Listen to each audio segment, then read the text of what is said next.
अपनी अलमारी में 5,000 रुपए रखे थे और आज गायब हैं। घर में बाहर वाला कोई। जब से तुम इस घर में आई हो ना, घर का सारा सिस्टम ही बिगड़ गया है। पहले सब चीजें अपनी जगह पर रहती थी, लेकिन अब कभी चीनी गायब, कभी चाय पत्ती गायब, और ऊपर से तुम्हारा ये मासूम बनने का नाटक। मुझे सब समझ आता है। माँ जी, मैंने कुछ भी गलत नहीं किया है। मैं सुबह से अकेली काम कर रही हूँ। आपकी दवाई भी समय पर दी, पूजा दीदी का नाश्ता भी बनाया, फिर भी आप मुझसे ही नाराज क्यों रहती हैं? मैं सच में इस घर को अपना घर समझती हूँ। वाह भाभी वाह, क्या एक्टिंग करती हो आप। माँ, मैंने कल अपनी अलमारी में 5,000 रुपए रखे थे और आज गायब हैं। घर में बाहर वाला कोई आया नहीं, मतलब साफ है कि पैसे किसने लिए हैं। दीदी आप मुझ पर ऐसा इल्जाम कैसे लगा सकती हैं? मैंने आपकी अलमारी को हाथ तक नहीं लगाया। बस करो आप लोग। बिना सबूत के किसी पर इल्जाम लगाना गलत है और राधा ऐसा नहीं कर सकती। भैया, आपको तो अपनी बीवी के अलावा कुछ दिखाई ही नहीं देता। आज पैसे गए हैं, कल पूरा घर साफ कर देगी। राधा, अगर तुमने पैसे लिए हैं तो अभी सच बता दो, बाद में और बात बिगड़ जाएगी। माँ जी, गरीब घर की बेटी हूँ, लेकिन चोर नहीं हूँ। शादी के बाद मैंने इस घर को अपना सब कुछ माना, अपनी खुशी छोड़ी, अपने सपने छोड़े, सिर्फ इसलिए कि ये घर खुश रहे। लेकिन आज जिस तरह आप लोग मुझे देख रहे हैं ना, ऐसा लग रहा है कि जैसे मैं इस घर की बहू नहीं, कोई पराई हूँ।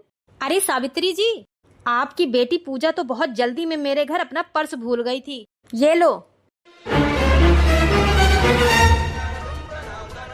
पूजा, ये क्या है? माँ, वो मैं भूल गई थी। माँ जी, कभी कभी सच को साबित होने में वक्त लगता है। हाँ डॉक्टर साहब, मैं पैसे का इंतजाम कर लूंगी। बस पापा का ऑपरेशन हो जाना चाहिए और घर में किसी को पता नहीं चलना चाहिए। अच्छा, तो ये बात है, बहू हमसे छुपाकर पैसे भेज रही है। ठीक है डॉक्टर साहब, मैं कर दूंगी।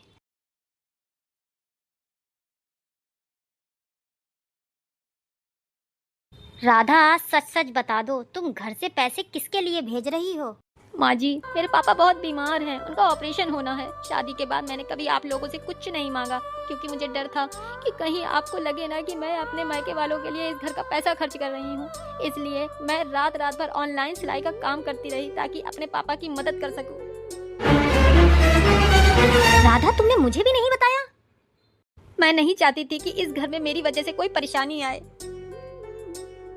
बहू, मुझे माफ कर दो। मैं हमेशा तुम्हें गलत समझती रही। तुम इस घर की सबसे अच्छी बेटी निकली।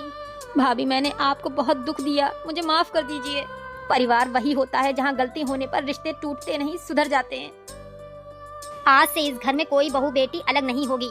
कुछ महीनों के बाद राधा के पापा ठीक हो जाते हैं और सावित्री पूरे मोहल्ले में कहती फिरती है, मेरी बहू नहीं, मेरी बेटी है। अगर वीडियो पसंद आई हो तो लाइक शेयर कमेंट जरूर करना और प्लीज सब्सक्राइब फॉलो करना ना भूलें, बहुत जरूरत है।